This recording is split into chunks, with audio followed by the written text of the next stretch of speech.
Hello again. Welcome back, Team Gantez. It's been a long time since we did the previous episode with Mr. Harris, but yeah, we're still here. The channel is still on. The channel is still growing. Thank you for the support. Surely, thank you for the support. The growth, slowly by slowly, I can see you're supporting your guy. This is another episode with one of my friend in Kuwait. His name is Dennoh. He's a barista, just as I am. He works with Toby's Estate. He's a coffee bar in one of the biggest coffee bars in Kuwait. We recently met here in a certain mall, so we linked up, and he will tell us more about his journey on how he found himself to be a barista in a foreign country. And yeah, I know it's a great story. It's a great journey that he'll share with us. So sit back, relax, and enjoy. I promise you will love it. Thank you so much. You're welcome, guys. Yeah. Hello, guys. So I'm Dennis, as my colleague has just told you. My friend actually, he previously met here in Kuwait, and now here we are with my journey to a barista, of which usually I say mini nilianzanga since high school. After nimemaliza high school, so it was quite hard for me because after I finished my exam, so there I started. I was like, okay, now here I am. This is my life now. What to do next? Yes, I'm done with high school. Like, I have to wait for the result, so I don't have to stay at home and just be there with my mom. So I was just trying to avoid all the idleness and stuff. So I just decided then, like, mimi kama Dennoh, nitatafuta job hata kama ni kiasi, hustling mtaa. So there is a friend of mine kaniambia, by the way, I need a favor from you. Niko na ka-mpesa fulani, naweza nishikilia for some few months because of some issues she had. So she's actually a family friend. So nikaenda nikafanya hapo hivyo for like a month. Then later kuna place nilikuwa naenda kukula lunch nikifanya hapo hivyo mpesa, nikifanya hapo job mpesa. So ilikuwa ni bezi ya mtura na supu. Hii ilikuwa mtaa gani bwana? So it's actually in Digio Rimuru from Central Kenya. So nilikuwa nafanya hapo hivyo. So usually nikiwa high school, there's a friend of mine nilikuwa naenda kwake kupiga bone soup. Anaitwa Ngash. So yeah, so nilikuwa na hiyo experience ya kupiga bone soup. So venye nilikuwa naenda hapo hivyo kunywa supu kalanchi hivi, namwambia, hey, by the way, wacha nijitengenezee kasupu yangu. So that was it. So after some few months akaniambia, by the way, kuna venye naweza taka unanifanyia job since I saw like unajua kupiga supu, like, so I was like, it's okay, we can just give it a shot. So and that was the M-Pesa. You left M-Pesa, you went to soup. Yeah, because I was considering like, what am I gaining after, like, what's the pay between this and this. Apparently mwenye M-Pesa alikuwa narudi, so I still needed to I still needed to keep going. So nikaenda hapo hivyo. So nikafanya hapo hivyo for like 1 or 2 months. That was actually in 2016. Nikafanya for some few months of which still I was still not comfortable. I still felt like no, this is not the end. In as much as like I'm getting something good, of which at that moment siko na expenses mingi, still this is not the end of it. I still need to push and see what the world is doing and have that adventure. Like, you know, this friend to my brother akaniambia alikuwa nafanya certain hotel, Mambang group of hotels in Nairobi, iko hapo hivyo CBD. Actually, you guys, I know most of you are familiar with the Roast House, iko tu hapo hivyo Konja. So that's the headquarters to the hotel. So she connected me there and nikaenda interview. Actually, I never went for an interview. I just received a call.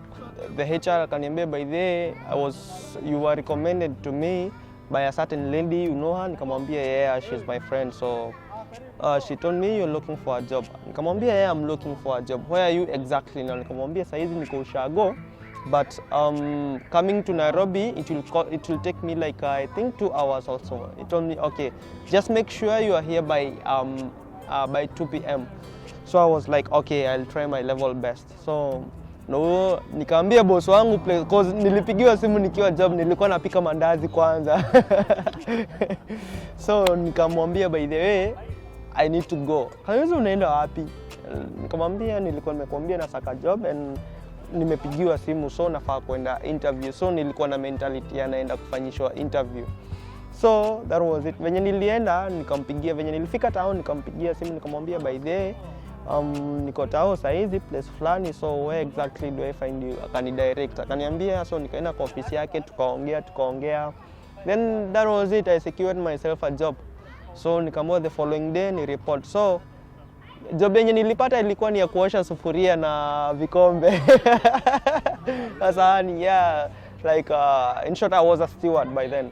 So I was posted in Sizzling Grills, iko hapo hivyo Ambassadors Hotel, Nairobi CBD. By then nikwambie nilikuwa kakijana kafupi sana, like everyone would underrate me, like he seems to be so energetic but still mwili yake haikubali like afanye hii job, like inataka wase like wako na mwili kubwa, cause still tulikuwa naenda kufanya offloads like za vitu zikikuja, like kama tuko na delivery viazi za chipo mangunia kubwa ndio tunaekelea mgongo. Sasa mimi nakusalute sana hata kama ulinitesa. So that was it. So nikangangana then from there I was actually interested to know like how do these guys cook. Like nilikuwa naangalia sana venye hao wase walikuwa napika, wenye wanapika chapo, wenye wanapika mchele, wenye wanapika mabeef, samaki, kuku, like I was so much interested. So like nikishamaliza station yangu ikiwa clear, so I used to go and try and see what these guys are doing. Like I just had that urge to learn and to see like maybe I don't know what the future holds for me. So nilikuwa najua like sitaishi stewards forever, because still nilikuwa nimeambiwa a small history of the hotel. Nikaambiwa like you see the chefs and the cooks, like most of them walikuwa wameanza steward. So I was like, okay, if I'm gonna do this for long, so I also need to be like them, you know. So the higher you go, like the more you start earning, you know. So that was it. So there was a very nice friend of mine, alikuwa anaitwa Makao, he's a journalist by the way. So alikuwa ananipea chapo sana kwanza.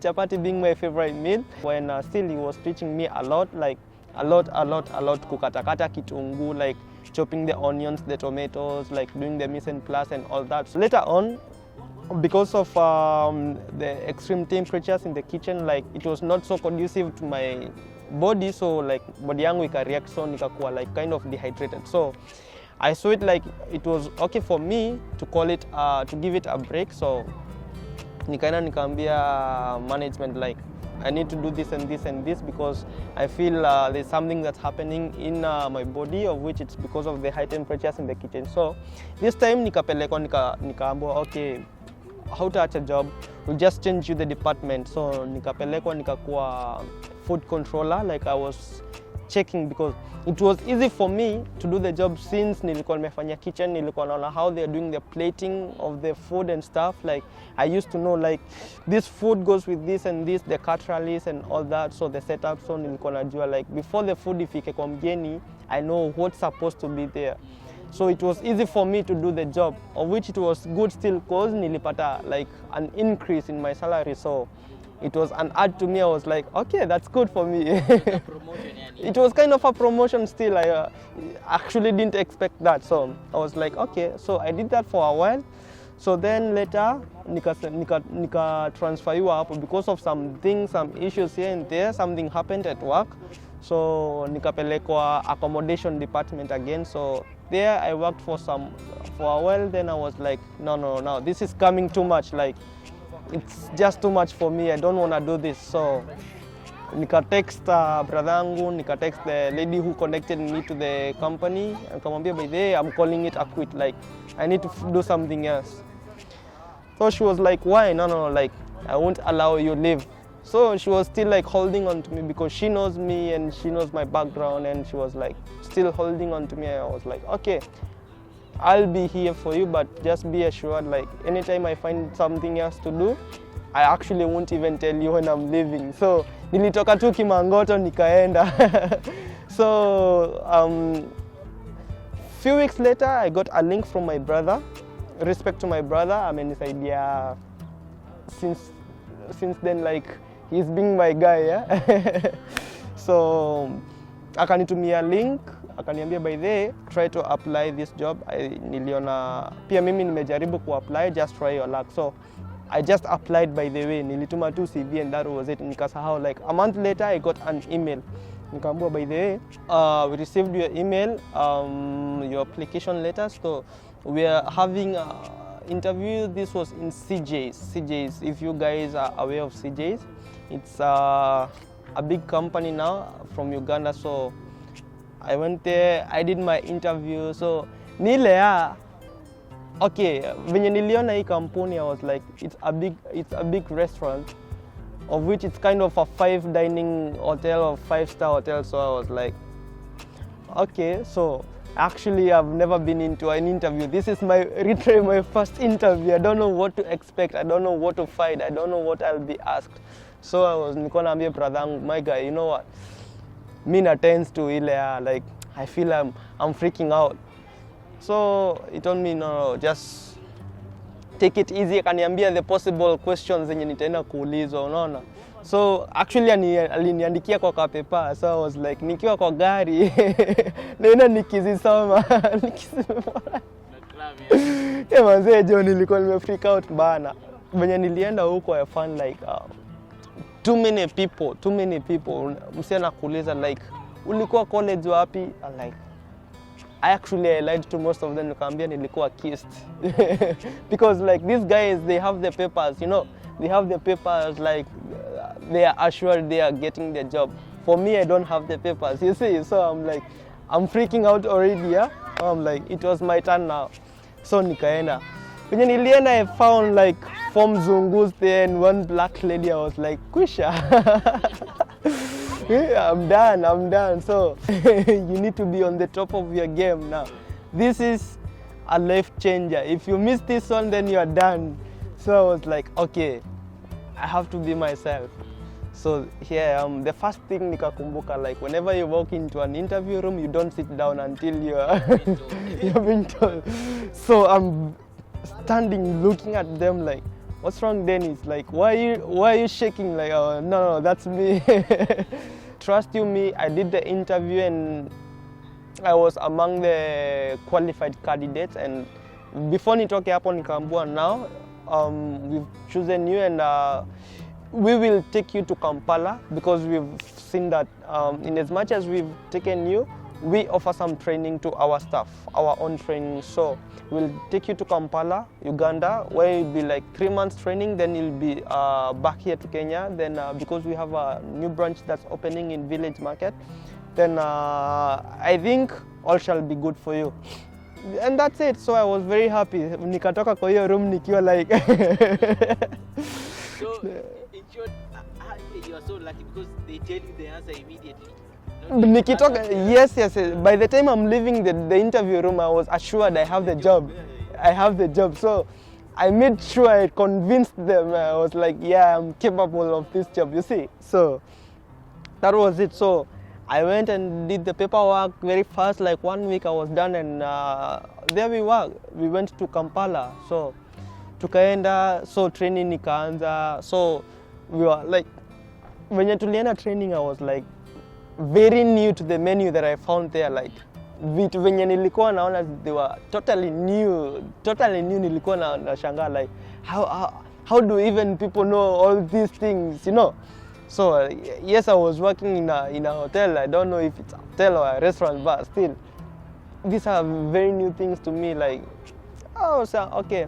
So first tulikuwa nafaa kuna kitchen, so there were so many things in the kitchen like I was supposed to learn, and still this time sikuwa naeza sikudanganyi, ilikuwa tu ngumu kwangu. So I was like okay, so tukafanya cuts.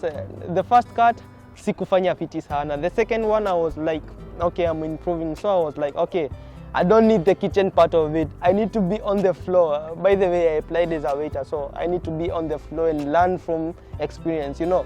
So nikaenda hapo hivyo, so ni ile ya okay, I had to shadow some of the senior waiters there. So there's this guy is called Trevor from Uganda. He was my guy, so nilikuwa na mshadow, so akanifunza step by step what I'm supposed to do, what to do when you see this and this and this, and that was it.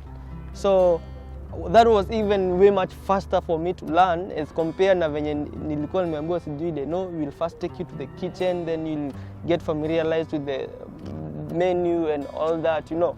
So in this, still I did like I think 4 days in the kitchen, then 3 days in the bar. So this is where it began.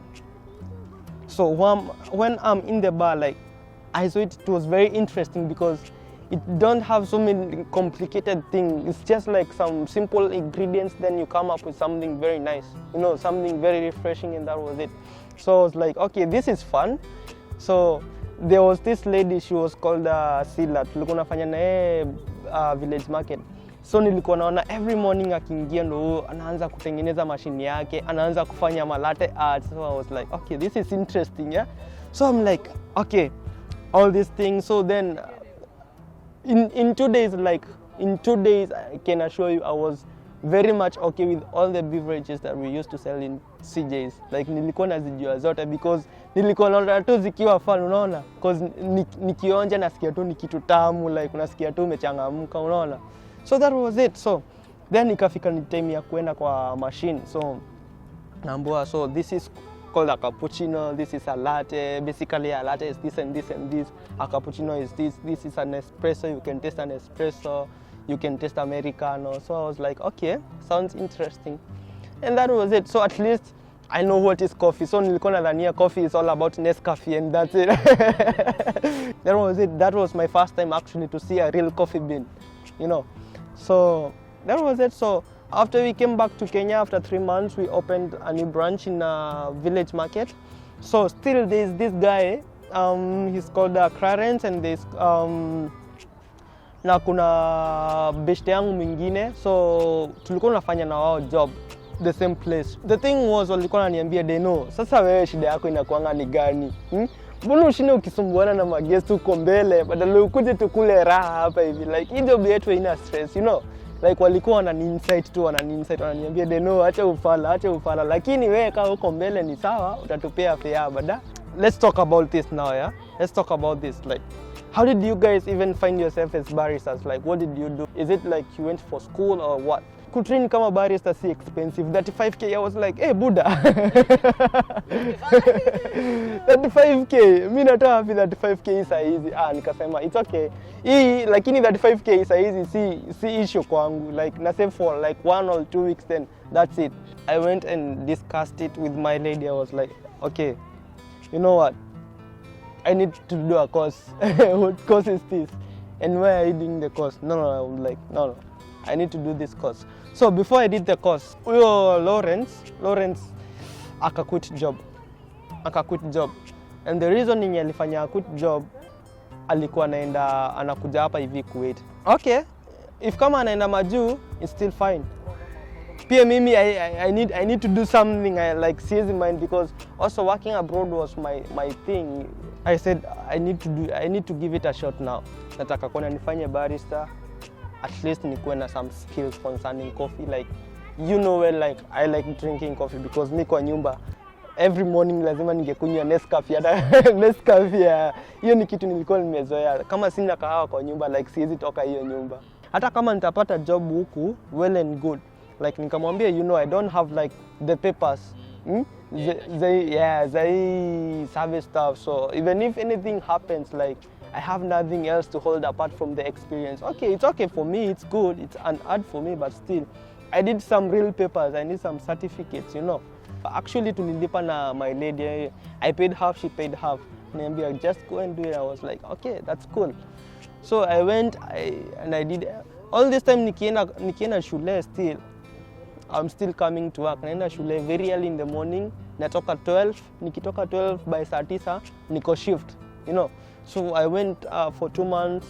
Then the first month was okay. The second month, because nilikuwa naingia class ya saa saa 6 to saa 9 ilikuwa ni tricky kidogo, so nilikuwa najipata na mess time ya job na ya shule, so zilikuwa zina collide in a way, but still I managed it. So all this time I remember one day actually in the line of duty I was like on my station. Nikiwa on my station, there was these guys who came. They were actually coming to spy because CJ's restaurant was rated as one of the best restaurants in Nairobi CBD. They just came to spy what us guys were doing, like to attain #1 in TripAdvisor stuff and things. So luckily they just came into my station actually on a busy time, on a rush hour. So this time I have a very big table. I also have them too. It was a guy, an Indian guy, and a lady there. So they are seated there watching what I'm doing actually. So I have this table to attend. Again, I have them to attend. The first table I have, it's a very huge table. I think it was a max of 12 people. And still I have them to attend because it's my station. I have to manage it all. So I had to use my supervisor, James, na kurespect sana. So I went to James, I told him, dude, hey, come and at least nichukulie order yao wase, then I'll go and nitawafanyia setup and everything else. After mmenichukulia order, then leave the rest to me, you know. So after I finished with this table, then I went back to my 2 guys, then we chat. So he was called Chandrashal. He was the F&B manager of Trademark Hotel. So we went to tukaongea, akaniambia like, how long have you been doing this and this and this? Like, akaniambia now we've been sitting here for quite a while and we've observed how you're doing things, and I think we need to talk beyond this. So we shared our contacts. Akanipea email yake, akaniambia just send me your details on this email, then this is my number. After whenever you're free, just text me, then we shall talk. It's because by the way venye alikuwa, that's why wanasemanga never judge a book by its the way this guy was dressing. I was like, who the hell do you think even by the way alikuwa na cartoon mse hivi hata venye nilikuwa namuona naona when chukulia odeo mse unacheki say ni 20 kienanga. Unaona Trademark is actually on same village market on the new wing. So nikaenda nikamtumia documents zangu and stuff, kamwambia this is my off day and yeah, so tukaongea na akaniambia you just do this, come for an interview on a particular day, on a certain day, on a particular time. It was a deal. Coincidentally, the same day I was doing the interview, the same day I was doing my theoretical part of the examination. And still, the good thing was that day nilikuwa off. That day was my off day. So I rushed, nikaenda nikafanya paper ya barista. Then by 12 exactly nafaa kuwa in the interview room. Sijui niseme like kulienda aje. Exam ikachelewa. So I was like, these guys, they need to give me my paper and so I was like, you guys, you don't know what you're messing up with, you know. Trust you me not. Nilifanya hiyo paper with only 45 minutes. 45 minutes, Everyone was like, dude, what's wrong with this guy? So the good thing was, you had a leakage or something. Yeah, the good thing was, like, hata nikiwa class, like, this was not something too much new to me because I've been in the bar, like, I know what happens in the bar. Nikaenda interview, and I managed to be there actually at 11:45. I went and met Chandrashal, very nicely now dressed. This time I was like, yeah, true. Yeah, different guy. So yeah, with this guy, he's the HR is called Mr. Evans Wanga, my guy again. So interview again. So actually it's like a talk, like friends, you know. So they told me, okay, we've heard your story and we'll give you feedback in 1 or 2 days. I was like, okay, I'll be waiting for your feedback. I'm looking forward to that. And that was it. So some few days later, I got an email. I was like, we are pleased to say that you are chosen to be among one of our staff in our restaurant. Hope to work with you. I was like, okay, wow. So then nikatumiwa offer letter. I was like, how are things changing to me, you know? So in the interview, I was like, I mentioned to them, I was like, okay, actually I'm from the examination. What examination? Like, I want to be a barista, you know? So I was like, okay, if you guys give me also a chance and work also in your bar, it would be a very much favor to me, you know? At least nigin peer experience on on the barista skills. I was like, okay, no problem. Actually, nikiwa na order, any order coffee related, sikuwa na consider baristas. I was making it myself, you know. Nilikuwa naingia kwa bana wami, by then niko na order ya this and this and this. Wacha nitengeneze, unaona? Naenda najitengenezea, and I was like, yeah, this is what I want. You know, this is what I want. I'm happy, you know. From there I was like, okay, at least now I can make latte arts. I can talk about coffee. We can have chats about coffee. Still, all this time, I'm doing my research, of which the thing was certificate yangu ya barista ikatoka, and I was like the best. I was like, despite how fast I did the exam, I still managed to be the best, you know. So I was like, okay, this is it. So still, I'm looking for another job like now as a full-time barista, you know. So nika apply job tena CJ's as a barista now. Back to the roots. As a barista now, see service, of which I couldn't consider, because nilitoka hiyo place like I never told anyone I'm leaving, you know, because well, tungesumbuana tu na wao. Plus there were so many reasons yenye ingefanya like nitoke tu hivyo. So I was like, okay. I got an email from Mr. Alfred. Alfred is the director of Nairobi Bar School where I trained. Kuna job iko Kuwait, would you like to give it a shot? Nikamwambia, why not? Why not? This was like 3 months later. Actually, after nimemaliza probation yangu. So the third month I was like, okay, nimepata email.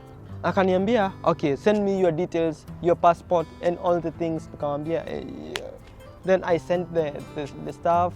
After I sent, akaniambia, it's okay. Come on this day and at this time you will have an interview, Skype interview. I was like, Skype interview tena. 3 months are not over. This is another interview. No problem. No, Mimi.